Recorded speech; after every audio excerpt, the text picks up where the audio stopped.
What's up, guys? This is Bobby Okereke, linebacker with the Indianapolis Colts. Make sure you follow my guys at the Anvil, best sports talk podcast going on with Colts right now. Tune in.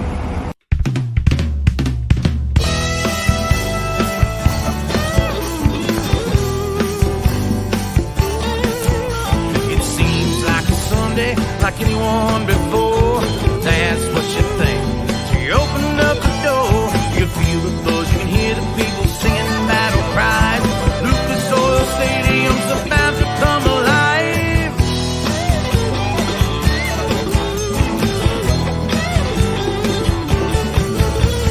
Blue and white jerseys, some old and some new, all gather round South Capitol Avenue.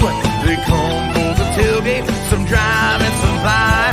Colts fans show up with fire in their eyes, yelling, "Go Hosts, go Big Blue!"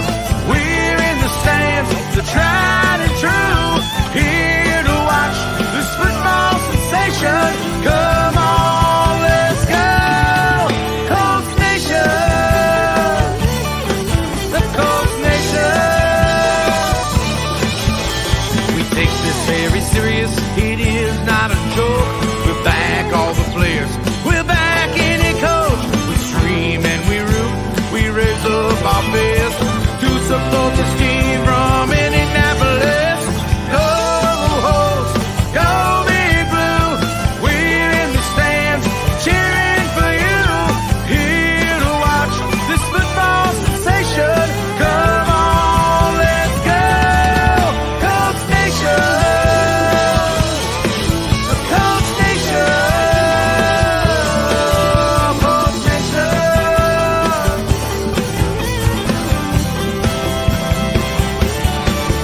Screaming, "Go Hosts, go Big Blue!" We're in the stands, the tried and true, here to watch this football sensation. Come on, let's go, Colts Nation, yeah, Colts Nation, that Colts Nation. Come on, let's go, Colts Nation.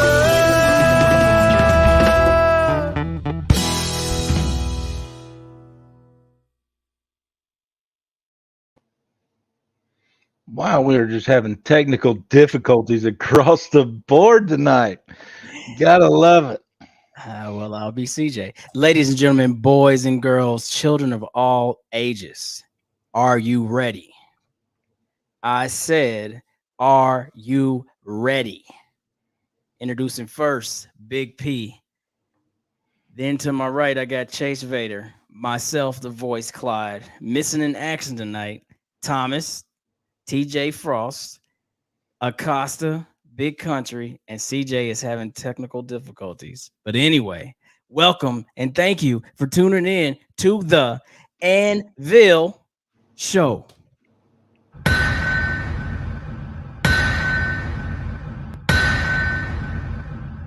We will be having a special guest at some point this evening as well, Mr. Don Wettrick, but we'll get to that. But while I have you, I would like to ask you to please subscribe, like, follow us on all of our social media platforms, Instagram, YouTube, Facebook, Twitter.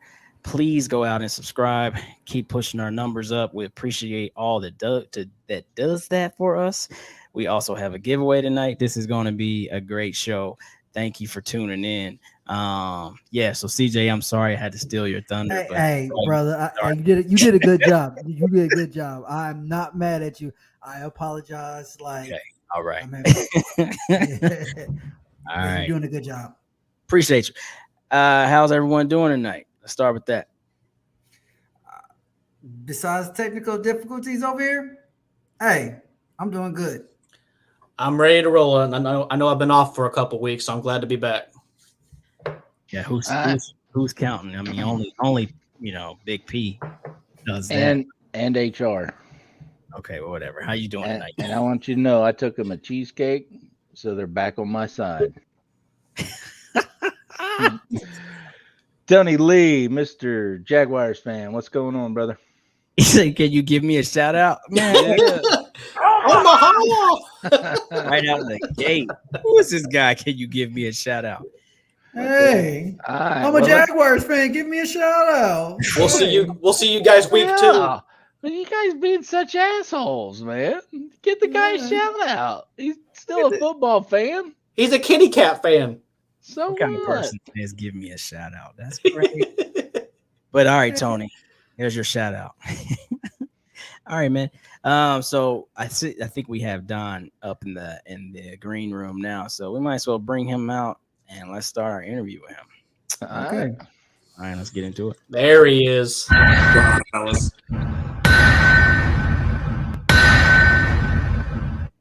How you doing, Mr. Wettrick? Welcome to doing dad duty tonight, so I'm running a little bit late, but glad to be here. I guess we could start with you and Patrick go way back, so I'll let you two have a little dialogue, and you guys could tell us how you guys met and how you have been friends and all that good stuff. Well, I'll start. Don was my high school bully in high school. Oh, yeah. 5'8". Yeah. Yeah. Didn't play football, but yeah, Pat got bullied by me. Yeah, okay. No, but we on all honestly, we went to high school together. We weren't in very many classes together because he was in the smart classes and I was in the remedial classes. This part is true. This part is very damn true. Hey, I had to keep my grades up to play football, so I took the easy route. And it affected me in the long run. So that's one of the things I would have changed if I can go back in time. But anyways, we've known since what, 7th grade, I believe. Yeah. Meridian Middle. Yep. Go Mustangs. That's what's up, man. Yeah. So, over all these years, have you always lived in Indianapolis, Don? Yeah. Yeah. I born and raised here. The nice thing about being a teacher's kid is that I got to go all over the United States on a budget. And I will say this, every time I'd go somewhere else, I always enjoyed visiting other cities, but I always got reinforced on why I like living in Indianapolis, and still do. Awesome. So, I mean, Pat, I'm going to let you lead this off, but we definitely want to get into Don's organization. We want to get into, how he, came up with that idea and what, was his motivation for that. But let's just start that interview. Let's start talking about it. So yeah, the floor is yours, Don, but we'll let Pat lead this because, of course, we're just all learning as well. Pat knows everything behind your organization. So, Pat, take it away. Well, years ago, I came up with an idea for a sports app. I got it developed, got it published, and I was running into some marketing issues. And me and Don was talking back and forth on Facebook, and we met up for lunch. Hadn't seen him in, since high school. Because he goes to college and I go in the military, and you know how everybody splits off from high school. But we reconnected because of the technology of today. And he was telling me about a class that he'd started called an innovations class. I'm like, what the hell is this? And he said, well, basically, I let my students come in and tell me what they want to learn instead of the other way around. You will learn this and you will 1, 2, 3, 4, 5, 6. And it just really sparked my interest. And the more I got into it, the more I looked at him like, damn, why didn't we have this when we were kids? Why didn't we have this kind of guidance when we was in high school? And he said, exactly. And that's why I wanted to change the way the education system affects our youth. So lo and behold, Don starts his class, has some brilliant kids. Yeah. And he just grew it from a thought to a class to now a nonprofit foundation that has the full backing of the state of Indiana. Yeah. Oh, wow. And Don, I'll let you take it from there. Sure. Well, and then what Pat later came in and he came into my class, and basically my students gave him a lot of feedback and a lot of what if scenarios and what you should do. But yeah, the class was called Innovation and Open Source Learning. And that's a nice way of saying, if you had an hour a day, what would you want to work on? And so if the students told me I wanted to learn how to build an app, or if they're like, I've always wanted to master a kickflip, It's you telling me what you want to learn, except that you had to provide the metrics and then be able to set goals and then tell me what your grade is. So if you're saying, I should be able to do this in the next 2 weeks, if you did it, you got your A. If you didn't do it, why didn't you do it? Because that's called learning, and I didn't hold it against you as long as you're making progress. And so, long story made short, the innovation and open source learning part, the open source learning is where it got really interesting, in the sense that if they were like, hey, Mr. Wettrick, I want to learn how to do this, and if I didn't know what they were doing, which was a lot, we open sourced that. So they started calling on, like, after a while, iconic people. I'm talking from, again, people in the entrepreneurial field that we like, but, Tim Ferriss and some of these other, Gary Vaynerchuk and all these other people that they looked up to. And so one thing led to another, and it got bigger than I imagined. And then I wrote a book about it, and that did better than I thought. Fun fact, your friends and family don't buy a book. They expect a free one, which, that's Facts. to be fair, I should give them one. But no, the class did well. And probably one of the reasons why I'm talking here is that in this is year 5 for this thing called Innovate Within, which is basically the state of Indiana's innovation and entrepreneurship competition. In the first couple of years, it was in relative obscurity. Now it's gotten huge. And then one of our breakthroughs is that, and this is why, like, Pat's like, man, you need to talk about this guy on the air. It's a really long story on how we got here, but there's I know you guys know who he is, but Bobby Okereke has gotten very involved, and his education and his life background has everything to do on why I'm impressed with him. Plus, for better or for worse, I'm into the business and politics. So not only was he a Stanford guy that double majored in engineering and business, which is perfect for what we do, but he also interned for Condoleezza Rice for 2 years, which is a BFD, man. And was an Eagle Scout. Like, this guy does no wrong. And so got acquainted with him, and it's been lights out on him helping. Matter of fact, we're probably talking here lately, either texting or calling once or twice a day at this point. We're building out a calendar. He's going to be doing school visits with us. But he's just been a super, super good, helpful guy. And I'm going to paraphrase for him. His parents came to this country, and when he found out about what we do, our topic, our theme is always opportunities are everywhere. See a problem as an opportunity. It's not good enough to whine about things online, which too many of our students are doing. A lot of people are online comparing themselves or pissed off about something, but to see a problem and own it as an opportunity is what Bobby said was really what made him want to do that, because his words, I was blessed with an immigrant's mentality. And so Bobby, his parents coming from Nigeria, he sees nothing but opportunities here in the country. And so we're excited to people work with people like that. And then for that matter, I think you guys know this. Very few people display dedication and overcoming obstacles like athletes. And actually, athletes and entrepreneurs have a lot in common, but we're extremely excited to work with him. And he's got a couple other players involved that I think are going to be really helpful. But at the end of the day, don't get me wrong, we were up to 2,400 students this year participate. But a guy like Bobby is going to open up doors. And again, I mean, like if a really awesome Colts player says that innovation's cool and they, see a problem as an opportunity, then a lot more students are going to sign up. So I think we're going to see some explosive growth this year. That's awesome. I have a question, because you talk about your statewide competition. Mm-hmm. Where do the competition usually be held at? Great question. Thank you, Carve.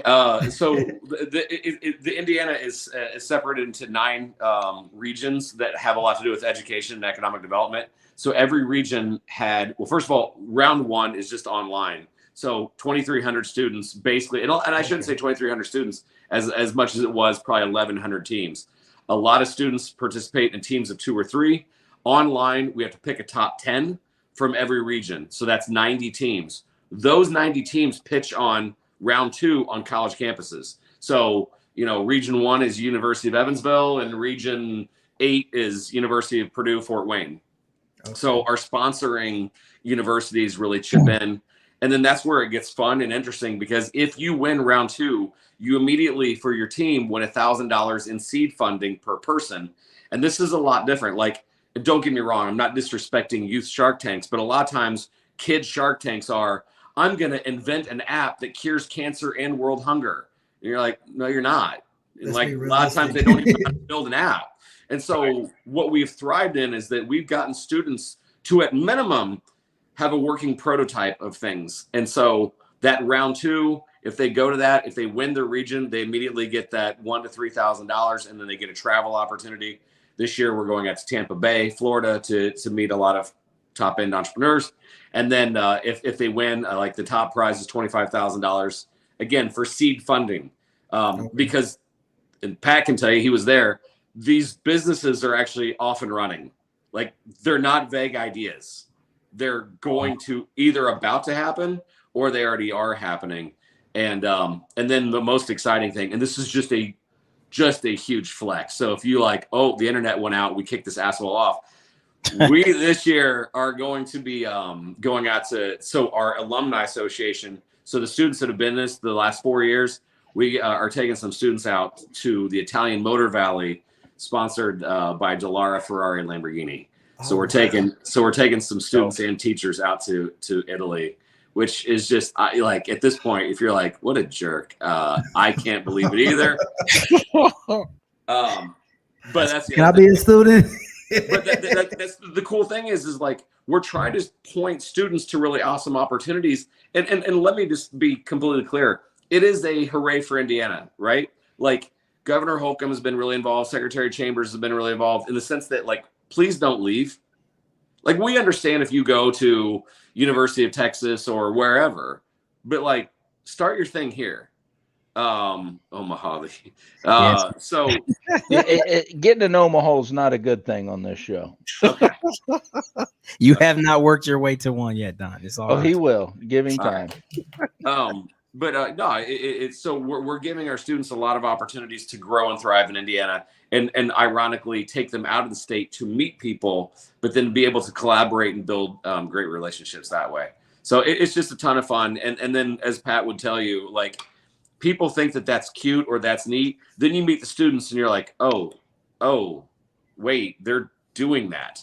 They do, like, it's incredible. Like, it is now the biggest high school pitch competition in the country for a reason, and it's gotten insanely hard to win. But I will say this, it is also, and I hate to say the word easiest, it is the easiest scholarship in the state to get. If you just try, we have 20 universities that will at minimum give you $1,000 scholarship, repeatable for 4 years. If you just participate, there's schools around the state that will at least give you $4,000 for trying. So we're excited about that. And at the same time, we also have students that, I think Pat was one of Pat's favorite. Last year, we had 2 young men that started, their problem they want to solve was certain baits and lures didn't come in the right color combinations for Southern Indiana. So they started Sibco, which is Southern Indiana Bait Company. They made their own plastic injection molded shad, worms, crawdads, and they now have sales in all 50 states, Spain, Portugal, and Poland. Wow. They said no to the scholarships because they're making money. So I like money. Like, some of these kids are so awesome. They're making us look better than what we are. They're the real deal. And it's proof that these boys were from Nowheresville, Indiana. They had to drive to a McDonald's to upload their project, but it shows the talent we have. And they're not straight A students. These are students that love learning. Maybe they're good at school, but maybe they're not. But we want to be there to, provide a lot of support and opportunities and seed funding. Well, and this is what definitely attracts me to what you're doing, Don. It's not about the grade. It's about the effort. It's about thinking outside of the box. It's about getting off your ass and doing something about this problem. It's not about the grades. Yeah. And everybody that does those first 3 comes away with something. It is. I mean, you're going to hear this story, and you're going to hear Don's stories, and I'm going to ask him to tell a couple stories that he's told me that just floor me with his students. But if you ever go and you sit and you look at these people's products that they are already making, these 16, 17, 18-year-old kids, it will blow you away. It will absolutely blow you away. Okay, Don. So I'll ask some of the, I guess maybe call them tough questions, but so how is this how does this program actually work for the entirety of every school district in the state? I say that because, you know, I'm a minority and opportunities like this just didn't exist in IPS at all. Okay, I want you to call me out on any bullshit, because this is a sore spot with me, and it's one of the reasons why I'm so excited that Bobby's getting involved. First of all, in the first 2 years of this, so I came in as a teacher and the state was like, you should run it now. So the first 2 years were good, but it was really good for schools that are in nice suburbs. Then we made the decision to basically do free curriculum, in the sense that the like, and of course now my dog starts barking. We wanted to, Grant, this whole episode we were doing this fine. No, this the whole time we like, in the free curriculum, essentially we showed the students some of the terminology. A lot of students don't know what product market fit is, or market viability, or even what seed funding is. When we did that, we then made it free for any school, suburban or rural or inner city or wherever. Ironically enough, our biggest growth was in the Gary, East Chicago area. Okay. So we loved that. Now, IPS has been a little bit behind, which is where I'm hoping Bobby and maybe a couple of the Colts players will like, hey, we're going to do a school visit. Because if you sign up, you're eligible for a lot of scholarships. And then quite frankly, and I'm really glad you asked me this, is because what I think is most needed is that the kids that are going to schools that people tell them how much their school sucks, it's cool to not like school. When people tell them there's no opportunities out there for you, there are a lot of opportunities. It just has to be presented to you. And the fact that we're not charging anything. I give away money. I don't ask for money. I give away scholarships. I give away seed funding. And ironically, a lot of the suburban schools that were really doing well in the first couple of years are now, like this year's winner was from Hobart, Indiana, followed by, we had a lot of kids in like rural Evansville area. Like they're from a smattering of places. My dog starts to bark in here. That's hilarious. But no, but that has been a sore spot with us, that we have to grow in more than just, and no disrespect, but to more than just Hamilton County. It has to be more than Carmel or, you know, or things of this nature, Greenwood, Center Grove. So I'm glad that you did ask that tough question, because that is, and by the way, also underserved also means rural as well. Gotcha. There's some schools that don't have any internet, and they don't have it at home either. And we're wanting to hit those students as well. Matter of fact, we're trying to work with a cell company who I won't name because they've been painfully slow, but like getting more hotspots out in rural areas as well. One of our battle cries is we don't want great internet so our kids can stream more Netflix. We want great internet so they can participate in the digital economy and learn online just as much as they want to Netflix. Now, let me ask you a question, Don. These schools that don't adapt to the Innovate Within program, can the students of those schools still sign up and participate in this? Yes. Yeah. Now, do you provide those students with resources so they can learn and grow and continue moving up? Because I know, like the school systems that do adapt to this, they have a teacher like Don used to do with an innovation class that will help guide and straighten their path for them. But the question is, the schools that don't, they can still enter the competition, but are you providing them with resources? Yeah. So anybody can sign up and get the curriculum for free, whether you're a homeschool kid or, and ironically enough, Pat, it's a great question. Sometimes we've had schools start with just one kid, and then other students saw what they did, and then we double or triple in size in that school the next year. The other thing we had is we finally partnered this year with the Department of Ed. And so we've got now what we basically are calling, master teachers of innovation. And so we had 45 teachers from around the state, like really give some time and dedication to this. So we've got a stipend for them. And really, we ask that every teacher triangulates their school, their zone. Every teacher, we want them to find a good political leader, whether that's city council, whether that's a state representative, whether that's a mayor. Mayors have been great for us, by the way.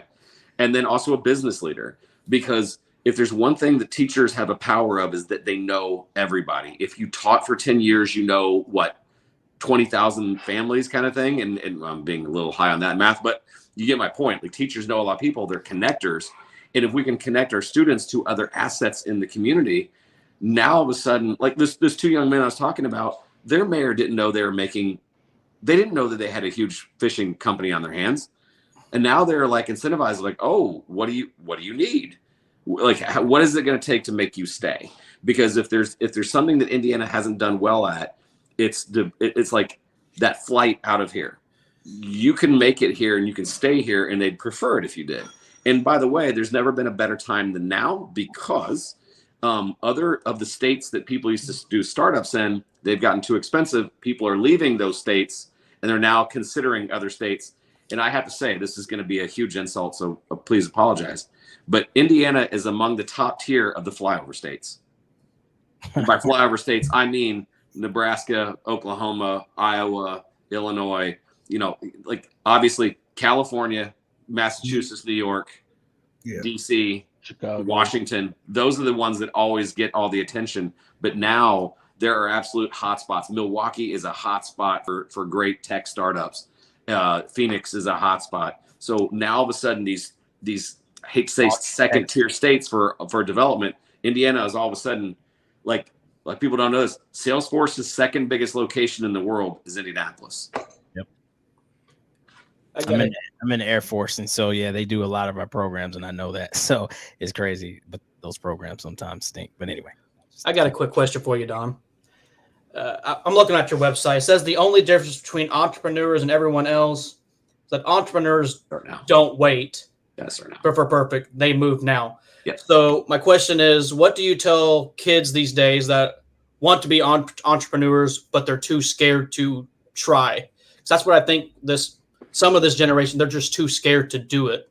Because, and this is where I had to speak to educators and say, this is partly our fault. Right? If you try and you fail, that's a D or an F. And now that's shameful. Have you ever noticed that most successful entrepreneurs did not finish college, or even a lot of times even go into it? Entrepreneurs love learning. They just don't like being told how or what to learn. So I say, like, I'm trying to make the case that you might as well go through until it, like, if a kid tries something and it totally blows up in their face, awesome.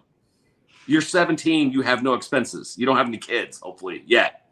So if that's the case, now's the time to go through a lot of learning experiences. In school, we call them bad grades. In entrepreneurship, we call it badges of courage and a rite of passage. Yeah, it's really cool. But I'm glad you brought that up, because, like, in some ways, as an educator, I rubbed some people the wrong way, because I was, like, in my class, I'm like, I had you reflect every 2 weeks. I'm like, what do you think you deserve this week? And I'd have the students grade themselves. And after a while, they learned that they're not going to bullshit me. If they set goals, if they didn't hit them, I wasn't even mad. I was like, why didn't you hit your goals? And if there was a valid reason, I'm like, okay, you still deserve an A. But if you're like, yeah, I totally blew it off and I didn't do shit this week, well, now we have a problem. But that life skill of saying, this is what I want to accomplish. This is what I think it's going to take to get there. Here's a measurable goal that I think that I'm going to get. And well, some of you guys are military. This is objectives. This is missions. And so I think that was among the greatest skills we have. You were responsible for you. So let me ask this: like, is there any opposition in this state of thought? Meaning, like, I mean, I know we're talking innovation here, but you give a kid the opportunity to kind of create their day, right? And how they do school as a whole. What does that do for the education system that we know? Like, are you catching that type of hell, or ever caught that type of hell? Of course. Like, it's freelance education versus like structured. So first of all, the real hell I caught was if the students totally blew it off, which, by the way, starting this in high school was tough because they had 10 years of conditioning of sit down, shut up, and wait for me to tell you what to do.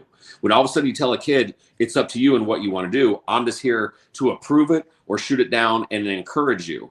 So if they did nothing, that was a problem. The other problem was, and there's a slight chance that this student is watching. This was when I started in Franklin, and this got me in some hot water, and I felt terrible. There was one young man who was very smart, but he was also a smartass.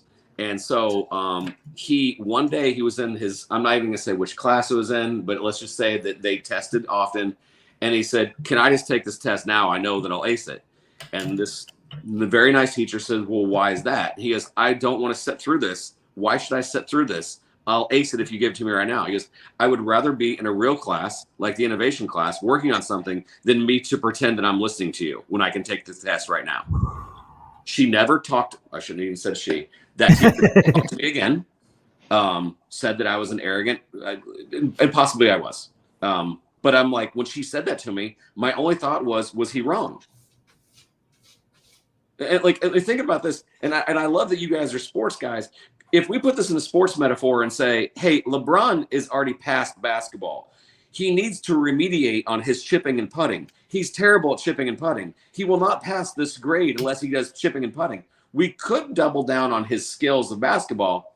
He's already tested proficient in that. Let's give him a lot more time to work on the things that he hates and he'll never work on in life. Now, that's a little bizarre, but that's actually, and don't get me wrong. From in the elementary school grades, especially, you have to have a smattering of things that you don't know you're good at yet. And maybe even in high school, you can discover some things you didn't know you were good at. But after a certain point, you need to double down on the things you are good at and not necessarily beat the kids, cause them anxiety and grief and financial distress by making them take the SAT 4 or 5 times. Why? Anyway. I'm going to get myself in trouble. You know what I really want to say, but I'm just All right, I have a question. Okay, so your innovation nights with the students, correct? Yeah. Right. All right, so can you explain more about that? And my next question is, like, for the teenagers to sign up, what age is there an age limit for them to sign up, or do they got to be in a certain grade? Or So number one, we're going to try to return to this. COVID really made a dent in this, and Pat went to a couple of these. When I started this at a school, the neighboring schools did not have this innovation class. So one day I was like, hey, we should just pick some locations and have this night where they solve problems. Get in that muscle memory of having them listen to a problem. So we would go to like smaller companies, some small mom and pop startups, and then they tell the kids, here's our problem, here's what we're struggling with. Or maybe it was Pat saying, like what he did in my class. I'm trying to design this app, give me some quick feedback. The students would listen to the problem, ask some questions, break out into teams of about 5 to 7, and go in separate rooms and have about 40 minutes to break down the problem and make a pitch. Were they great? Sometimes they're better, sometimes they're not. But no matter what, they got in that muscle memory of hearing somebody say, here's what I'm dealing with, view it as a problem, collaborate in a real way, whiteboard that intellectual awesomeness that is brainstorming, and then in 40 minutes make a pitch. As Pat found out, they quickly a lot of the adults are like, wait, shit, what are you doing this summer? Like, that's genius. We had a couple people that were like, you just saved me 2 months of market research. And that was our innovation nights. They were going along, then COVID happened. We have chapters. We have about 7 chapters around the state. We actually have some chapters outside of the state as well. But that was the innovation nights. Fingers crossed, because COVID really wrecked that. Age limits, we've been asked several times to work backwards to possibly start this in middle school. Maybe to have an idea competition in middle school. But for right now, it's any high school student. Matter of fact, the team that won this year were 2 freshman girls. Dear God, they're going to be unstoppable for the next 3 years. And they're going to probably rack up a lot of money. It's any for right now. It's any student in high school in Indiana. Any expansion plans to like maybe connect with other states, or I can't say which ones, but 3 other states have asked to expand it or replicate it. Really, there you go. There it is. It's all about growth in business. That's awesome, man. Now, once these other states start getting involved, will you hold kind of like a Super Bowl of pitch competitions? You're picking up what I'm putting down, aren't you? Come on, baby. Come on. You're picking up what I'm putting down. In a lot of ways, that's why some of this international stuff is already begun. Because, and I say this humbly as I can, I'm not even going to say which. There was another very high level event where they had like a student portion of it, and a couple of our students went and blew everybody away. Our students in Indiana it's shocking. But yes, I would love it to where other states want to give this a go. And then the talent is out there. It's just like, kind of like what they say in golf or in any other sport. It's mostly mental. You let a kid know that his skills that he is or she is passionate about has value. I mean, then they're off to the races. It has, like Pat said, it has nothing to do with school. It has everything to do with some of the skills that you've acquired. What advice would you want me to give to my 79-year-old in a world like today? If you see this, Tyler, I do see this. In the world is today. The world of today is awesome. It's freaking amazing. And I'm sure, Tyler, you're a great person, but don't buy into the bullshit that the world is a terrible place. It is not. 4 dudes decided to get together and do a podcast, and they made it happen. They could have complained that the world's not fair and that ESPN hasn't given them their deal, but they just do it, partly because they love it. And I'd give the same thing to 7 and 9-year-olds. Have them start anything. Like have them go up and down their neighborhood. What would you like done? You mow lawns, walk dogs. That when they lemonade start stands, their own money, they're gonna love it. And even if it's solving problems, what is something you wish you had in your school? I hate to say it, but my son buys candy at Costco and sells it. I don't know if it's ever gotten him in trouble, but he does it because he likes making money. And even if you don't want to make money, we had one student last year. His pitch was he wanted to buy out his mentor. He was into taxidermy. This kid was in very rural Indiana, and his mentor was 72. And he's like, I just want to buy him out. I don't want to go to college. I want to stuff elk, deer, and a couple other animals. He had a better plan. He understood Facebook marketing, and he's ready to go. There's so many opportunities. There's so many opportunities. And I think it's Tyler. I'm so sorry. I forgot your name. Once you get your kids to start finding opportunities, you turn on this faucet you can't turn off, because all of a sudden they start wanting to do all the things. Most entrepreneurs I know all of a sudden they will drive down streets and go, oh, you know what they should do here? You know what they should do here? You know what they should do here? And it becomes stifling that you finally realize there's so many things you can do in this world. And then quite frankly, I think one of the easiest things to do, and this is actually a compliment to our 4 gentlemen today, they're finding opportunities because they're on air. Opportunities will present themselves if you just put yourself out there. Everybody wants to be led. For the person to go, I'll start a podcast. Then other things open up. All of a sudden you find out that one breakout guest, you have that one breakout listener. If you just do stuff will happen. Stuff will happen. Man, you can tell them Ava's story. My God, his oldest daughter started a podcast, and she called it, what was it? Gen Z? That was funny. We were in a car driving to Chicago, and like Celebrity Gossip Minute came on. It was like they were happy that these divorced couple, and then my daughter goes, "This is what's my problems generation right here," and I was like, "What's that?" She's like, "Our generation looks up to people that are talking about celebrity gossip and glamorizing all this stuff," and she's like, "Gen Z needs better mentors." She got this look on her face. She's like, mentors with a Z. I should start a podcast called Mentors with a Z, and I should interview people that are successful, that have the right mindset. And so at age 17, she launched a podcast, and she started getting guests that successful people were like, hell yeah, I'll be on. Why? Because they saw themselves in her. And that's why people listen to you. That's cool. They're guys that like, I have insights about the freaking Colts offense, and then they resonate with you because you did something. You guys are all entrepreneurs. You did something, and that shit's magical. And I want that because at the end of the day, sorry about the sermon, boys, but at the end of the day, I think that so many people suffer from anxiety and depression, and I'm not a doctor. I'm not giving anybody prescriptions, but a lot of anxiety and depression is because there's not a lot going on, and you certainly scroll through, right? Like you scroll through. Well, they're doing something. I don't have abs like that. Shit, I've just realized how fat I've gotten. But that doing something makes people go, I'm motivated. I have a purpose. I don't care if your purpose is to make your community better or whether you want to start selling things online that gets you going, that motivates you to do more than just scroll through your life. You buy a microphone, you get an RSS feed, and you go. That's what I want for more students. That's what I want for more adults. Hold on, guys. What's funny is his daughter can get these high-profile guests before Don can. See, why'd you have to do that? Because I'm going to throw you out, man. Why'd you have to do that?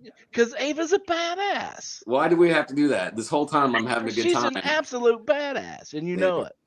Yeah. But anyways, no, if you guys get a chance, and you got younger kids that want By the way, to Tyler, hear, where'd you go? Sorry, go ahead. That want to hear, the mindset, a proper mindset of Gen Z, look up Mentor Z. Find her. She's out there, man, and she is straight badass. If you're a teacher or an educator or a parent that wants to know how to learn more of what Don teaches, Don, you want to give them where they can find you and your podcast and everything? Sure. So StartEdUp Foundation.org. The podcast is StartEdUp.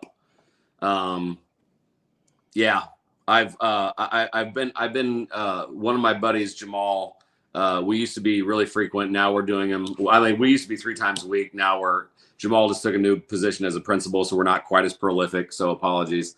Yeah, and then quite frankly, yeah, I mean, like innovatewithin.org. You can watch the replay. You can find us on the Facebook channel as well. Connect with the students, and then quite frankly, let's get when the school year rolls out, let's get Bobby O on here, and he can talk about what he's doing with the students.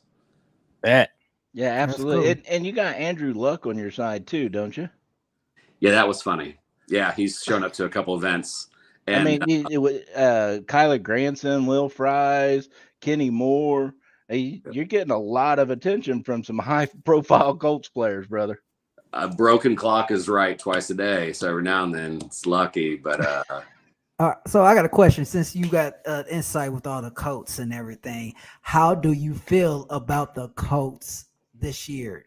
Do you think we got a chance to go to Super Bowl? Or just give me your thoughts of the Colts right now. Okay, I'm not kissing and telling, but from what because it was funny, and this. Bobby went to the 500 with us, and long story made short, we ended up saying hi to Governor Holcomb, and Governor Holcomb was asking all these same questions, and he's like, okay, is it me or are things going really well with the new quarterback? And Bobby got this serious look on his face. He's like, he has really realistic high expectations. I don't think he was throwing anybody else on their bus, but he had this look in his eye of like, yeah, it's about to be good. So I think that Matt Ryan is a different kind of leader. No disrespect to the last guy, but I think the talent that if there's one thing I have faith in, it's Chris Ballard being able to motivate and then cultivate the talent we have to be able to find do I think that every piece is there right now? No, I don't. But it certainly looks a lot better with a consummate professional behind center. I'm not the expert you guys are, but I am pretty damn excited about how they're looking right now. Their defense is just friggin' unbelievably scary. So I got one last question. I'm a little scared by somebody's recent back surgery, but Darius. So I got one last question about your org, and it's coming from a parent that is about to put a kid in college, and then another one's right behind them. my thoughts are this: how do you get this across with parents that how their kids are learning can be much different than what it's the traditional thing? Because I've struggled with that. I have one kid that's like, straight A's and I want to go and be an engineer, and I got another kid that's kind of like, I'm here. But something like this could definitely motivate him had it been available. So I'm just saying, how do you speak that to parents who only think 4-year college, brick and mortar, blah blah blah blah blah? This also got me into some trouble. I mean, look at the data here lately. First of all, I've got nothing but great respect for some college programs. I know that this isn't the question you've asked for, but I think we need to start treating colleges much like we do home and car loans. You have to be able to show your debt to income ratio. If you go to a school that is $58,000 a year per year, and the career you're going into pays $30,000 starting, nowhere else in this world would you be able to get a loan. I think parents should also be responsible in looking into that. Secondly, the way we learn is different. Ask people what are the jobs of right now and of the future. Sit down and shut up and memorize stuff is dead. If you want something recited to you, Google it. And when you tell other people, they're like, well, you're right. Collaborations, learning in teams, making mistakes and learning from them is what everybody wants to hire. The person who sits there quietly, folds their hands and waits for instructions, who wants to hire that person? And when parents start having those discussions, so have those discussions. Who's hiring that? Who's hiring great memorizers? No one. No one. But the people that are out there, they're artistic, they're creative, they can listen to people bitch about something and go, the ability to network. Oh my gosh, another big problem we have with students in inner city and rural. If they're not around successful people, that's an issue. We got to introduce them to people that are successful. That whole, I hated to hear like, well, it's not what you know, it's who you know. Well, then know people. Well, it's not that easy. Yes, it is. Any student, Pat was giving me shit about, like, my daughter was out there getting people to say, because she asked.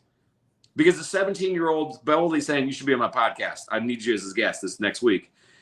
The successful people hear that and go, okay. Just grade chasers don't ever ask because they could mess up, and messing up is a D, and a D is bad. The entrepreneurs are the risk takers. They're the badasses, and they don't really care. And the world is starting to change that. And that is why there's a lot, it hurts me to say this, there's a lot of great students that went to really good colleges that have a lot of great debt, and they don't have skills. They have grades, they don't have skills. And that's painful. And that where people are just starting to scratch their head and start thinking about this debt ratio we have. That, I hope, is going to open up more parents. I will say this last thing. Gen Z, maybe even millennials, are the last generation to guilt force their kids into college. Gen Z doesn't care. If a kid goes, yeah, I want to go straight into industry. Okay. You know how many, like I've got 2 former students that barely graduated from high school, and they're both programmers making a lot of money. They don't care that they didn't go to college. They learned. So I think that this kind of economy, these kind of jobs that are starting to open up that require certifications and not degrees, that's going to make parents think twice. I agree. Indeed. All right, Pat, are we going to get into this giveaway? Yeah, I'm trying to find a randomizer. Oh, good Lord. All right, why he's doing that? I got a question. Thank you. Give him another Omaha. No, it's just one. Just one. It's all right. Just one. And to break the monotony, we haven't heard of Omaha, really. That is true. All right. Well, while we wait, I see that that you got different colleges that to support the innovation.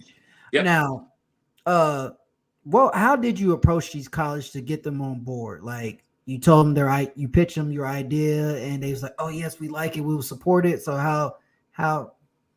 Well, because a lot of universities, and I'll say this, probably among the best in the country, and I hate to play favorites, but among the best in the country is Purdue University, because they were one of the first universities that said, if you invent something on our campus, we don't get the intellectual property. Well, now all of a sudden, a lot of colleges are realizing that a lot of students are crafty. It is way less expensive to build a tech startup than ever.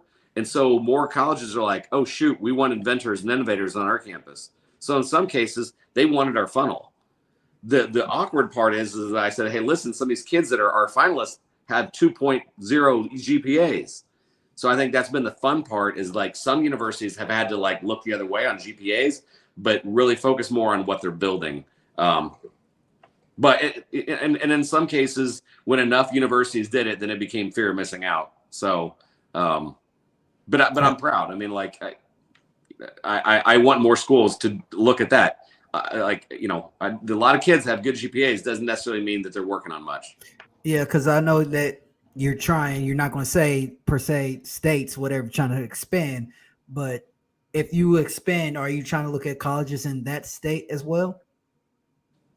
Yeah. Okay, I just want to make sure. I was just curious. I didn't know if it's going to be but if it's not a right fit, there was I guess I'll say it. I brought some of my students when I was in the classroom. We went out to Stanford, and I brought 8 students with me, and the one that they were enamored with never graduated. He had enough credits as a senior to be a second semester freshman. And they were like, this kid. And he's like, they were enamored of how smart he was. He's like, you guys would never let me set foot in this campus as a student. So, and I think that's the eye opener that some of the world's best people love learning. They just don't do school. I would like it if maybe they still had a college experience, but if you're only interested in that, so not every college is going to love what we do, and that's fine. All right. That's fine. They're lost. I've learned a lot tonight. Yeah, I really have. Well, thank you guys for letting me and I'm sorry for the guys that like your fans out there, and I'm gonna shut up. We're gonna get back into Colts football. But I will say this, I'm hoping to get a couple of guys that we're blessed to be working with, that we can get on the show. We can do a part 2 on what some they're doing on their job in the school. Because I really want to hold up. And I said this, well, I shouldn't say this, but anyway, one particular person is up for a new contract. And if he's doing a lot of work with the community, I think that's good for him as well. But you know who that one person is. I think we need more servant leaders. I think that, these guys that are really interested in kids' lives, and no disrespect to the people that show up to a children's hospital and sign a cast and leave. These people I'm working with are into, without cameras, going in and talking to kids in a real way. And I just want to honor that. And maybe, October, November, we can have some of those guys here. Okay. So we got a question from our friend Clayton. He asked, I have a question. Have you had a young apprentice follow in your footsteps and blow you away? I think Pat knows this.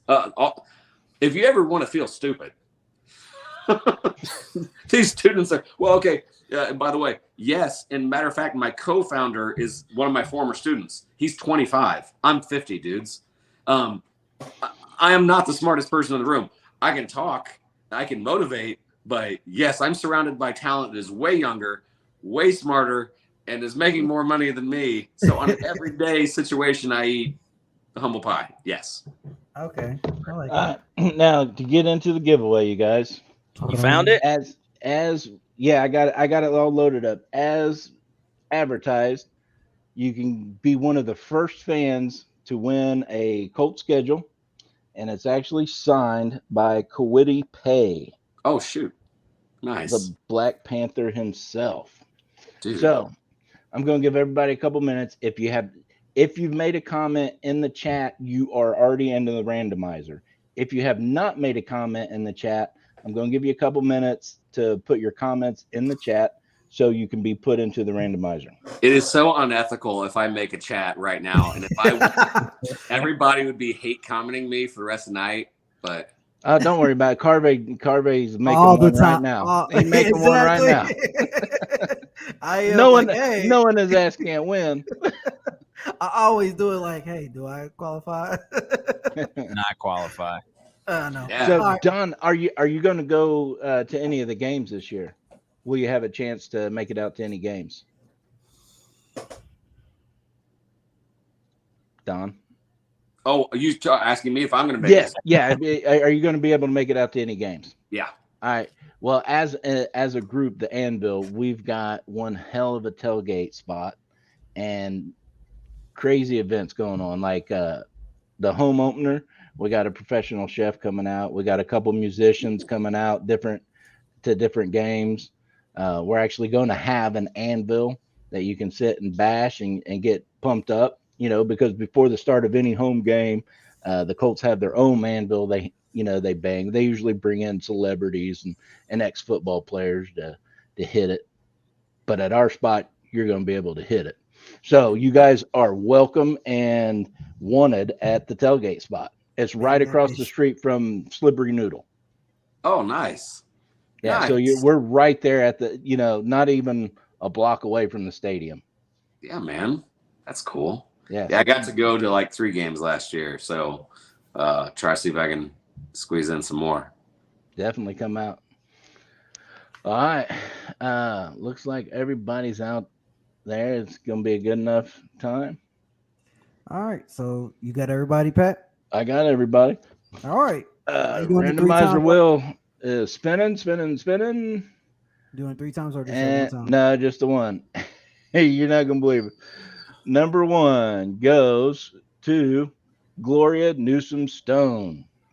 She is the winner of the Kwity Paye signed schedule.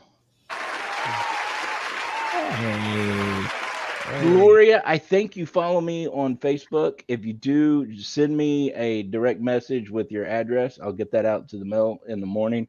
If you do not follow me personally on Facebook, send the Anvil a message and I can get it there. Don't put it in the chat like our last giveaway. Yeah, this is still the internet, so I don't want nobody getting in trouble. Do it the right way, okay? Don't be Patrick and roll it and put a rubber band around it. Like slip it in something nice and Okay, First of all, you're gonna back it down, son. You're just gonna back it down. Patrick just roll it left like that and put some rubber bands on it and ship it out. Hey, I only send shit like that out to you. Oh, that's what he did to you. Our followers get it done right. Oh man, he got you like that. No, he like handed me like and I went to his studio. He handed me like this rolled up thing. It's like, Pat, what is it? Come on, man. Oh, when you came to the studio? Yeah, I was like, what am I doing with that? That's funny. You remember some of the strangest shit. Hey, bro. I do. And all right, go ahead. Don, question. What Colts player are you excited to see this year? I meant to ask you that. Is it just really Homer and awful just to say Bobby? Bobby? Yeah. Okay. I want to see him. Well, to be honest with you, my wife said something to me the other day, and I'm like, why did you say that and jinx it? He's been like, I think that he's going to be really huge help. And she's like, what if he gets traded? I'm like, don't jinx it. Don't, woman. So yeah, I hope Bobby has a breakout year. Ironically enough, I was kind of hoping Kwity. I'm hoping he gets that, doesn't have that sophomore slump, bumps it up a notch. And like everybody else in football, I really, really want to see a full season of JT and a full season of another running back that's in Tennessee, and see who gets to be the yardage leader without he was injured most of the season. I want to see a full season from both and see that's just good for football. That's just good for football. Well, that's kind of skewed because those people in Tennessee have nobody to throw to now. That's all they have. That's their entire offensive game plan is run the damn ball. But then again, you could also say like they don't have the other options, so Derek has a harder time running because everybody's loading the box for him. But anyway, I just want to see Henry healthy so Jonathan Taylor can still be the best running back in football. So I'm really anxious to see Jonathan this year as well, as everybody else is. Oh yeah, I'm ready to see that 3. Hey, we got a couple people on this panel saying over 2,000 yards this season. I believe it. Who said that? With as disciplined as Matt Ryan is, and yeah, man, I can see that. Matt Ryan loves checking down.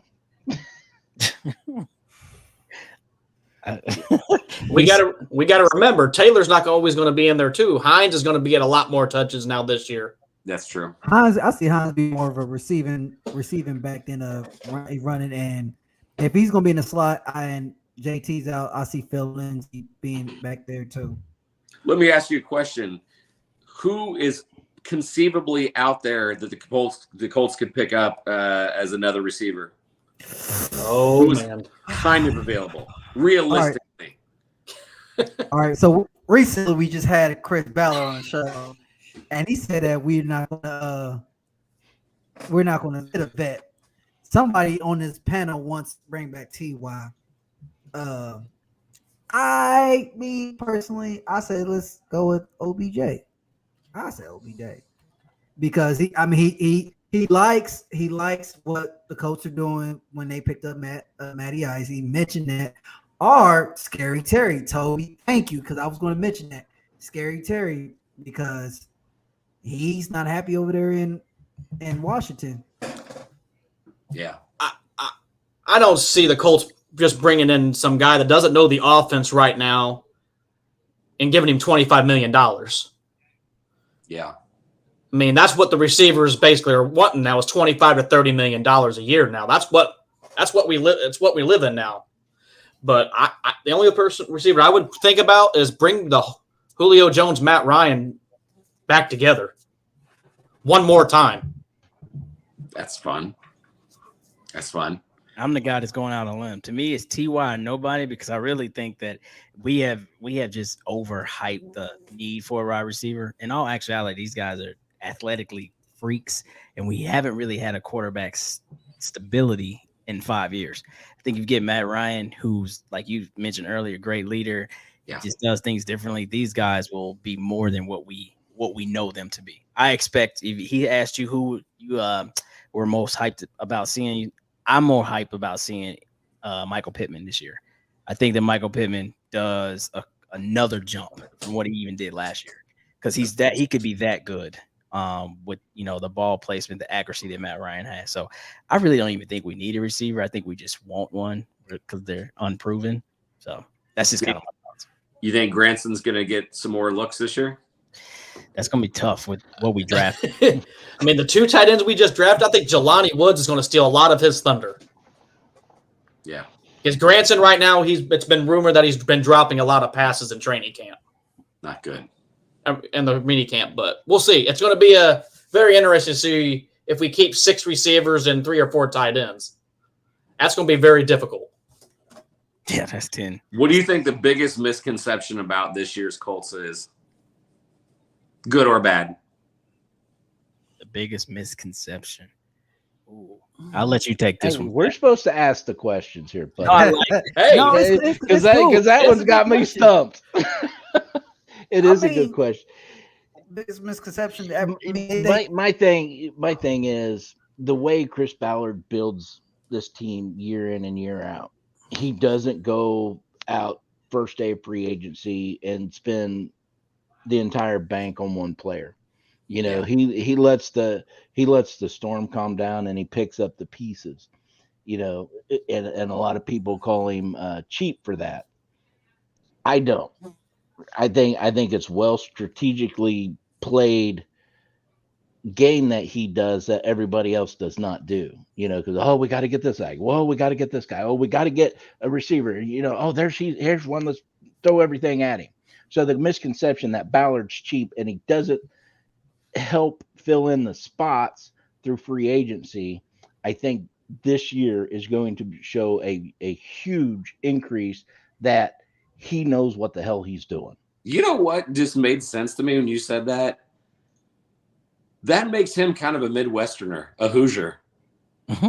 A guy that stays in his means, lives below his means, is practical, and can turn lemonades from lemon. I like that. Well, he's a Wisconsin guy. Oh, that makes sense then. Yeah, absolutely. Because you're right. Instead of going out and spending stupid money and having it backfire, you're right. He's frugal, and I mean that in a good way. So I like that. See, I don't even think he's frugal. I think he's smart. In this offseason, a good cap wizard. Yeah, we seen some crazy deals to players that you're looking at like, why in the hell is he getting this much? You know, Christian Kirk to Miami. What did he get? No, he went to Jacksonville for 21.5. He went for 21.5 million, and he's nowhere near a number one receiver. Nowhere near it. And everybody's looking at these all-season deals in free agency thinking, man, I'm 10 times better than that guy. Why ain't I getting more money than him? And then next thing you know, it just sparked a whole, hey, I want more money this season. And here Chris Ballard is sitting back, just twiddling his thumbs, letting the storm calm down and saying, okay, hey, come talk to us. Right. Hey, this is what we're building. This is what we value at. You know, you prove it, we'll keep you around. You don't, you got to go. One last question, because like you guys are cracking me up. Is Cooper Kupp ever going to have a season like that, or was that just like a freak of like nuts? Yeah. Oh, to do the Triple Crown again? Or even come close to those numbers again. Do you think he's legitimately that good, or was that like they haven't figured him out yet, but they will? I think it's a combination of everything, because look how much weapons they have. But the one thing, if you watch the Super Bowl, when OBJ went out, they completely stopped Cooper Kupp until that final drive. Yeah. So if he doesn't have another weapon out there, everyone knows the ball's going to Kupp. But he needs that other piece out there. So that's why they brought in Allen Robinson. Yeah. Maybe bring OBJ back. So we'll see. But who knows? It's going to be what it's going to be. I think he's that good to where he can repeat or get close to a season that he had last season. Because if you look at his fantasy stats the year before, he was top 3 receiver. Chase, am I wrong on that? What was the question again? The prior year in fantasy, Cooper Kupp was a top 3 receiver in fantasy points. He was somewhere up there, but then all of a sudden it was. And then last year he just explodes, and and he's pulling everything in. Yeah. So to me, he keeps showing progress going upwards, not downwards. And maybe the reason why this year Matthew Stafford was his quarterback 1 year in the Super Bowl, won the title. I say things like that are kind of like anomaly years. Like if that's the case, Eric Dickerson would have ran for 2,000 yards every year. Derrick Henry run. So what I'm saying is that's a phenomenal year, but it's going to be hard to repeat that because teams will be more focused on them. Defenses will change. They brought in other players, and so they're going to have to evaluate. It's no skill knock at all. I mean, the guy is crazy. Just look at his story. This is a kid that just worked his tail off his entire life, and it all come to fruition now. But I just feel like years like that, they're meant to be like almost a once in a lifetime type thing. And I think one other thing to go back to your last question, the misconception, I think around the league, I won't say Colt circles, but around the league is that Matt Ryan's age somehow is going to limit him. I've been hearing that ever since we got him. Oh, he's 36, turning 37 or whatever it was. And that's where he ranks. They look at all the young guys out there, these quarterbacks down there, 25 and under and all that. But Matt Ryan has never, in my opinion, had a team, even the Super Bowl team in Atlanta, that was built like the Colts from, 1 through 53. So he's going to have way more than just, I got Julio Jones. Like JT, the best running back in the league, arguably, and an amazing defense. Sky's the limit. 36 or 26, it doesn't matter. So he's not going to blow a Super Bowl lead this time. Yeah, that wasn't his fault, and that was all the defense fault. Not with our defense, he ain't going to blow a lead like that. Atlanta just took their foot off and just didn't run the damn ball. Yeah. Now, Tyler, we do have a fantasy football challenge every year. We'll put out some information. I don't know if everybody's coming back, so we might have a spot or two open. If they do, and we get more interest, we'll run a couple of leagues. Cool with that. I'll win them all, but I appreciate you guys showing up. Oh my God. Well, the champ is here. His name is Big P. Actually, I came in second in our fantasy league last year, and I wasn't in it. So really, stop it! Just stop it! Stop it! Stop! Well, stop. We want competition in our fantasy league. So, well, gentlemen, I'm gonna get back to the parent duties. It has been an honor to share the microphone with you guys tonight.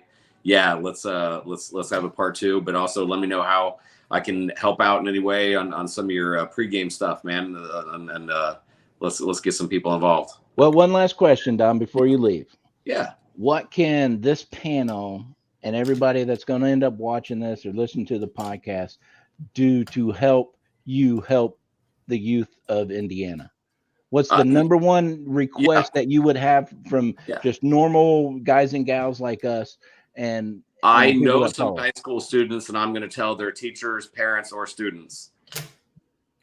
You know, like literally, I just more awareness of what we do and get students going, oh, I didn't know about that.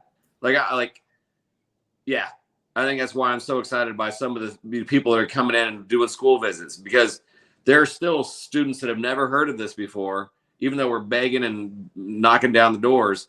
It's the parents a lot of times that really go, oh, shoot, this is awesome.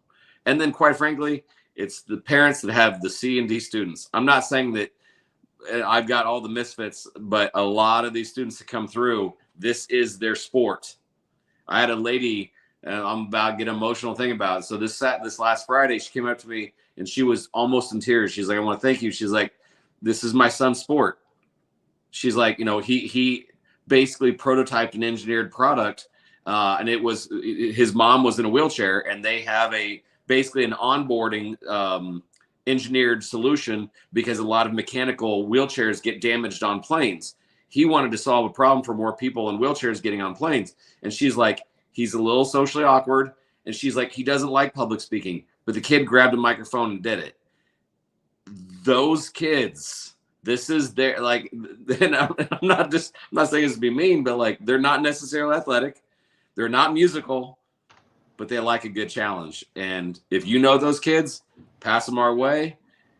Even if they are good and athletic and better looking and can sing, they can participate too. So just awareness, passing that good word along. Didn't he get second? Yeah, they got second. Or no, they got third. They got third. Okay. Yeah. But you know, we're and then quite frankly, like in a lot of ways, you guys doing what you do is also like I think podcasting is such an awesome opportunity. Keep on doing that. When a kid goes, man, how did you start that? Oh, you want me to show you? Because it's not about our organization. It's also everybody else going to educate somebody. You don't have to, I mean, you don't get involved as a teacher if you want. Do boys and girls if you want. But just the student going, how y'all do that? Oh, this, like, for $90 you can get a Yeti. And, oh, you can just do it on YouTube. And you should do it too. Getting students to create, not just scroll and observe. Not just consume, but to create. Put the good word out there that those kids can do it. And because they're seeing you do it, and they're seeing you guys grow an audience, and they're seeing you guys interview Chris Ballard, and they're like, how the hell could you do that? I want to do that. You can. You just got to start. Maybe not in your first season you're going to get Chris on there, but just start and you just do it. And I think that that's where you guys are inspiration of doing that. You just like the quote which Carvey just brought up. You don't, or maybe it was Chris. Chase. You didn't wait around for perfect. You started. And you built it from there. Amen, brother. Well, appreciate you guys for giving me this time. I'm sorry I went long. Thanks. No, Don, it is fun to talk to you. It's fun to listen to all the story. I wish we had more time to hear student stories about, you know, oh, I had a kid come in and he wanted to learn this. And I said, okay. And next thing you know, he's talking to Gary Vanderchuck. You know, I mean, how shit like that actually happen in the real world unless you get up and you make shit happen for yourself and you give these kids opportunities like that, man. And, you know, that's going to get you in front of the line to Heaven's Gate. That I can promise you. Well, appreciate you guys. Appreciate your time. Clyde, thank you for serving your country, as does Big P. Chase, CJ, were you guys in the military? Yes, I'm still currently in the Army National Guard. I'm going almost 14 years in October. That's awesome. By the way, we're trying to get the National Guard. That's only like 2 years. National Guard. We're actually like I'm trying to get more students interested in the cybersecurity program from the National Guard. But thank you all for serving our country. Carvel, you're just a good guy, so thank you too. So all right, guys, it's been fun. Thank you, Pat, for inviting me on. Don, thanks for your time, brother. Tell everybody we said hi and love them. All right, we'll see you guys. Now, I know this wasn't Carvey, you're muted. You're muted. Oh, There you the owner got me muted. My bad. I wonder who did that. God. Oh no, I had to because like, you were talking and it was like I was like, oh shit, I got. So that's why I sent you the message. Anyway, go ahead, Pat. Now, I know this wasn't a typical Anvil show where we break down players and plays and stats and da da da da da. But to me, this is a very, very important guest, because by now everybody's seen the Bobby O shout out, and it was Don that hooked us up with that. And what he does for these kids is absolutely amazing. Think about it. If your kid is a C and D and F student, here's an outlet for them to actually learn, grow, and do something that they're passionate about. Learn something that they're passionate about. And that's where the sparks come from. Once that spark hits those young kids, now they're starting to do better in other classes. Now they're doing this. Now they're doing that. It's, man, what this guy's done for the youth is nothing but admirable. If that's the most generic term I can come up with. That's awesome. Yeah, he is. I can tell you something else too. Something else that help our people. NewPalCBD.com. Because I'm telling you right now, if you have back problems, if you have knee problems, you can't go to sleep, or you just be like a couple of our friends, I ain't gonna say the name, that just can't get it up, go to NewPalCBD.com, because I'm telling you, they got everything. They got vapes, they got candy, they got suckers, they got pop rocks, they got stuff for your pets, oil, lotion, whatever you need, they got it. I'm telling you. So again, everybody, go to NewPalCBD.com. Look them up. If you see what you like, they'll take care of you. I promise you. Because you ask Big P, because he owns it. And I'm not just the president. I'm a user. Because that was the people that just can't get it up. Well, anyways, appreciate the shout out, Carver. Yeah, I got you. Is there anything Colts related you guys want to hit on before we jump off of here? Let's say for next week, because it's about that time. All right. All right. Gloria, congratulations on winning the poster. Not that everybody here is not worthy of it, but Gloria doesn't miss a show. She's always in the comments. So, I'm real happy that she won. It was 100% fair, 100% legitimate, but super happy that she won. And there's a bunch of other here. Tyler's always on. Adam, bunch of you guys are great. We do what we do for you guys, so we appreciate all of you. But congratulations, Gloria. All right. So on that note, let's get into final thoughts.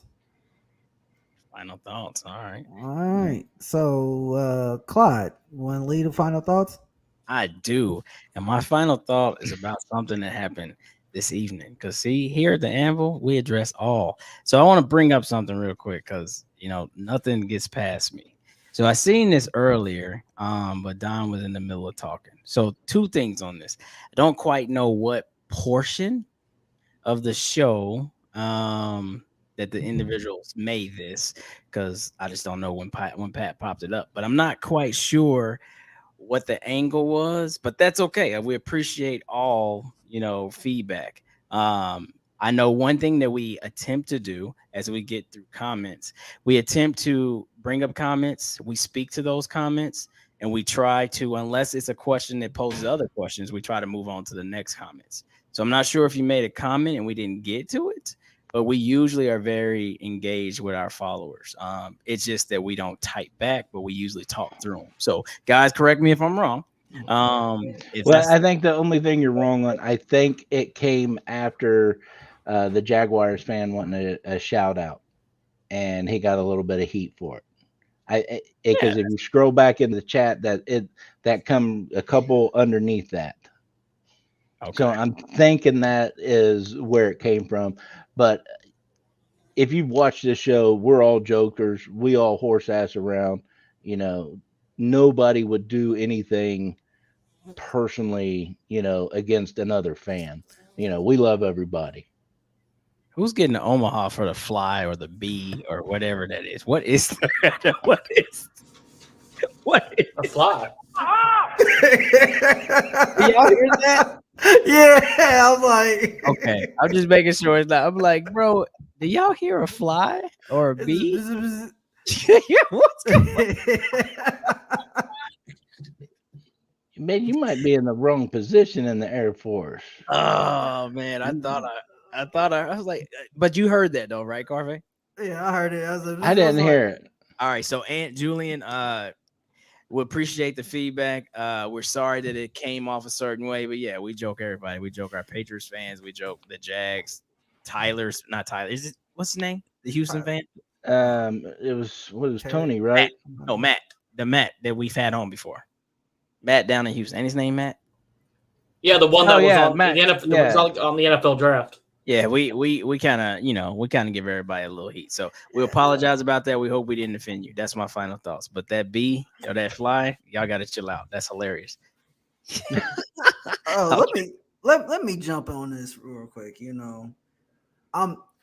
Everybody got their own mind, and I'm not as apologetic as my brother Clyde. Let's be real here, okay? Everybody, if you be proud of your team. Hey, if you're a Houston fan, be proud of your team. If you're a Jacksonville fan, be proud of your team, whatever team. And yes, we like to talk mess. Everybody talk mess. I mean, get over it. This is me. I'm not speaking for the Anvil. I'm speaking for myself. You may not like me. That's fine. That's cool. I'm okay with it. But you cannot just be mad because we're just joking around. I mean, we're just joking around. No one's arrogant.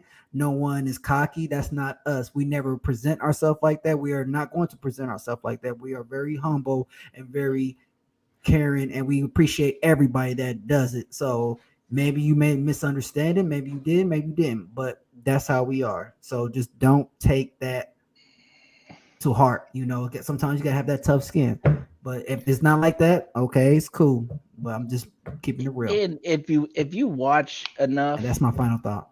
If you watch enough of this show, we take it as well as we give it.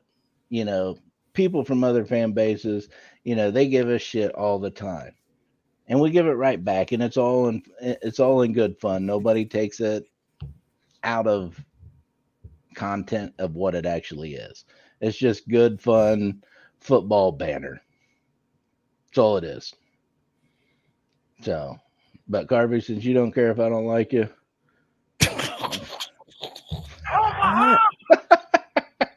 I don't care. I bet you do. Man, who's next? Hey, Mr. Is he Jedi mind tricking on you, trying to like Vader? He's trying to Jedi, yeah, the with the fly. Like, hey, he got me to shut up. I get feeling a little choked too. Omaha. Oh man, I'm not going to say nothing to that. Okay, who's up? I think it's my turn. Yeah. But yeah, I can you guys still hear it? It's all right, man. It's the summertime in Indy. You probably got the windows open or the doors open. Yeah, it gets hot as shit. But but yeah, final thoughts for me. It's like I said, it's always a blessing to be on the show. We get to do it once as of for now, twice definitely when the season gets back around. And I like to say something to my wife. It's about being patient at times, especially when you're closing on a house and all that. It takes time for everything. I'm just glad she's a little bit more patient than me, because sometimes we forget about being patient in life. Just things will come to tuition, and things will always work out in the end for the best for everything. And I'm just glad I have a good wife, and she puts up with me and lets me do this show with you guys. All right. That's pretty good. So Pat, you want to close this out? Yeah, I do. It's hot. It's hot in this country everywhere you look. a heat wave coming through. Make sure you're drinking water. Make sure you're hydrating. Don't need none of y'all to go down. And if you're a big boy like me, you go down a lot faster and a lot harder. Drink that water. That's it. So no drinking and driving. If you're gonna drink, call an Uber, call a friend, call Pat, but just be safe out there. Bullshit. On that note, everybody, take care of yourself. God bless, and go Colts. Go Colts. So stupid.